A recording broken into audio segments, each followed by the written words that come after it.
When we talk about innate immunity, what does it mean to be innate? Well, when we talk innate, we think born with. Okay? Something that is giving you resistance from the start. When we look at innate immunity, this is some sort of defense that kicks in immediately as soon as you're infected with anything. And it doesn't matter what you're infected with. It doesn't matter if it's a pathogen or a virus or a bacteria or a rusty nail.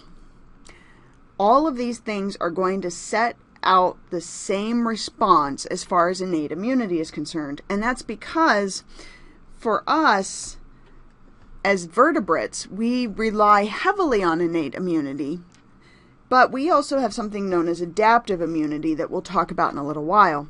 This goes along the lines of our vaccines. For invertebrates, though, they only have innate immunity. That's it. They've got an exoskeleton that essentially protects them as much as possible from outside infections. They've got a very low pH. They're very acidic internally, and they use the lysozymes that we have seen before in your cells as a way to defend themselves against infection. So from this, they have basic immune cells that are capable of phagocytosis, so ingestion of particles, bacteria, and so on, but that's it. They've got nothing beyond that.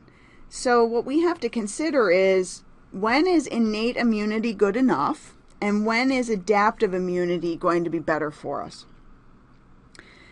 This is a fairly complex table, but I want to show you just very briefly where we're going with this discussion. So innate immunity, we need to focus on internal and external defenses. So external innate immunity, things like your skin.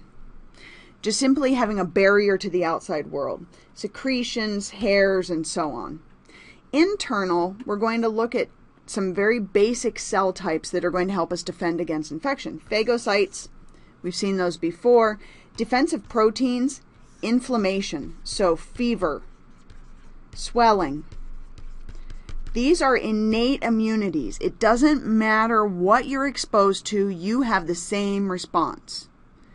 Adaptive immunity, this is only found in vertebrates. This relies on things like antibodies. So this is where your vaccines are going to come into play. This is where previous infections. So this is essentially teaching your immune system what's bad. So this is learning in your immune system. So we'll see what that means.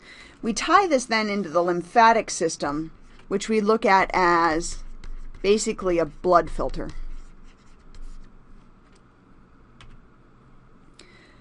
Physical barriers, we've talked about your skin. You know that you've got a protective layer of epithelial on the outside, and basically helping you to resist pathogens externally. We also cover that skin in bacteria, good bacteria, to help defend us. We've got things that are secreting out of us. We don't even think about it. Oil glands are going to be full of immune type responses for us. Tears and saliva, full of immune type responses. Inside, we have epithelials again. In this case, lining organs and body cavities to protect your insides. We can have nonspecific defenses. So this is the idea that no matter what you're exposed to, you're going to have the same response. Fever, inflammation are the two big ones. If you have a cold, if you have a fever, if you get some sort of infection by stepping on something dirty outside, you're going to get a fever and you're going to get inflammation. They're all the same. The third line of defense that we have is the adaptive immunity that we'll talk about in a little while. This is very targeted to a specific pathogen. So this is going to be your flu vaccines. or your resistance to secondary infections. All of those things come into play. We do depend on your immune system having some sort of memory. So when I said about your immune system learning, we really are teaching it what is bad and what is good. Anything that is bad that enters your body, we call an antigen. The cells specific to nonspecific defense are phagocytes. So these are eaters, right? These are just going to ingest and engulf anything bad. But they come in two forms, micro and macrophages. Phage is eat, remember. So these are little eaters and big eaters.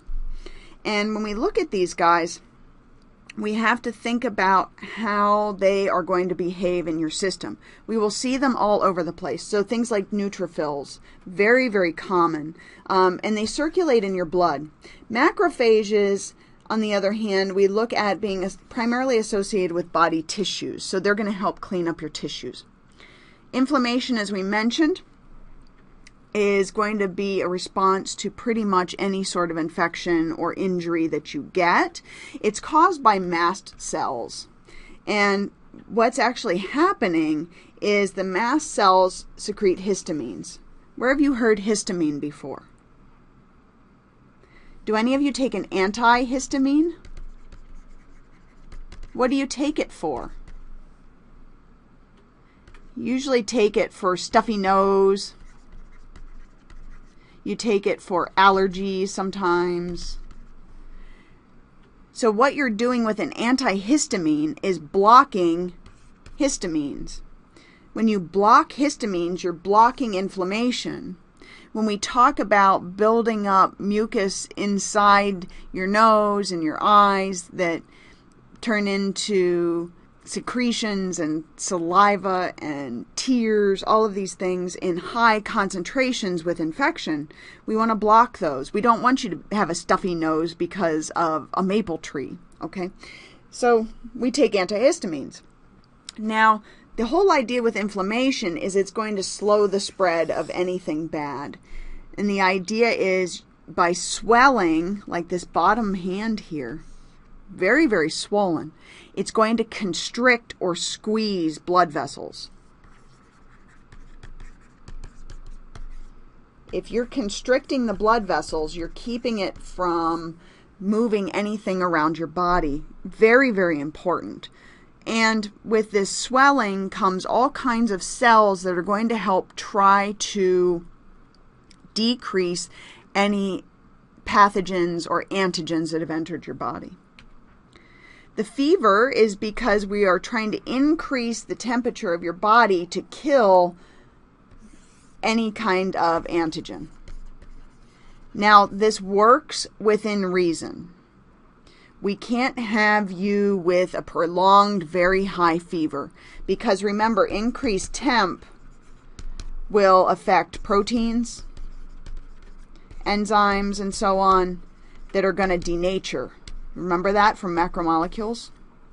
So we have to keep in mind that the temp has to be regulated, it has to be under control. But a slight fever will actually help to kill off some of these antigens.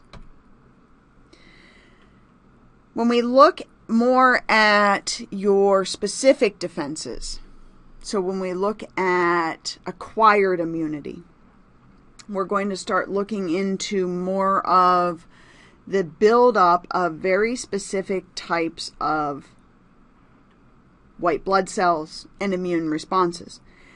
These cells, the natural killer cells and others, we actually look at being associated with some with both the innate immunity and then some with our more acquired immunity. So these natural killer cells really are kind of the brute force of your immune system. They will kill anything they're told to. And so these are the ones that are going to carry out apoptosis or programmed cell death that we talked about.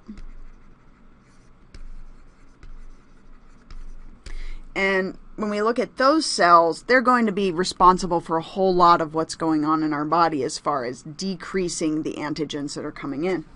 B cells and T cells we're going to come back to later on. Interferons, these are essentially your neighborhood watch group. They're making sure that if you get any sort of infection, that the body knows about it and that you're going to have some sort of response to it. And what I mean by that is they are watching. So if you fall and scrape your knee, oh, you have a boo-boo.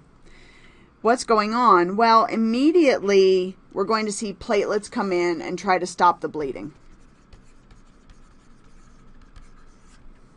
We're going to have mast cells that are going to say, hey, something's going on, and are going to send signal to the bloodstream. So this is a chemical signal that informs the body that there's an injury. Neutrophils, we said, are the microphages. So those are our little eaters. They're going to come in and clean up the little things. Macrophages, remember, are our big eaters. And they'll come in and help clean up more things as well. But the nice thing about macrophages, as soon as they start ingesting things, they're going to send out something known as cytokines. And this is, again, a chemical response that is going to trigger your blood to send repair to that particular area.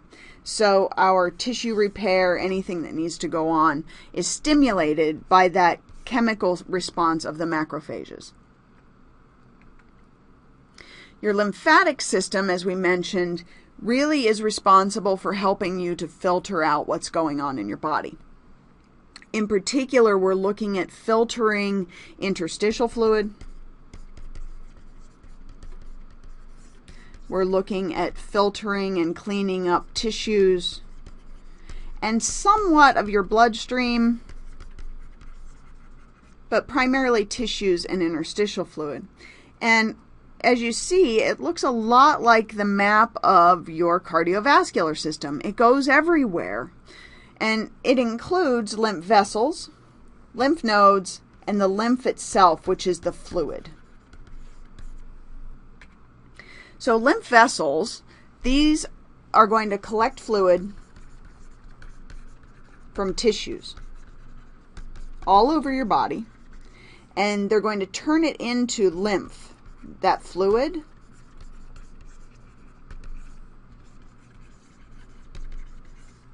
And it sends it to the blood so that it can get filtered by lymph nodes and by the kidneys in some cases. And sometimes the liver, depending on what's going on. So when we look at your lymph organs, we often look at your lymph nodes. So if you've ever been sick and you went to the doctor and he felt kind of under your chin and sort of pushed on your neck, what he's looking for is swollen lymph nodes. You have lymph nodes in your neck, you have large lymph nodes in your armpits, and you have large lymph nodes in your groin area. So when you're sick, these swell because they're dealing with a lot of infection from around your body. We also look at your spleen as being very important in these defense mechanisms. Both of these are going to be absolutely full of white blood cells. So you're essentially bringing the infection to a site away from the tissues to be dealt with. So you notice here the cardiovascular with your red blood cells flows right along beside the lymph vessels. So the lymph in this case are green, and then the red blood cells. So looking at helping to pick up and filter out everything that's going on. So in the lymph organs, we're going to have macrophages.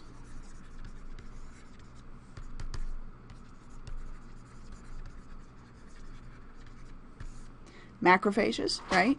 We're going to have some lymphocytes. So these are cells associated with the lymph system. And their response may say, hey, you know, This innate immunity, this basic response isn't good enough. We need something adaptive. So this is where we are dependent on increasing the response, heightening the response that's going on in your body.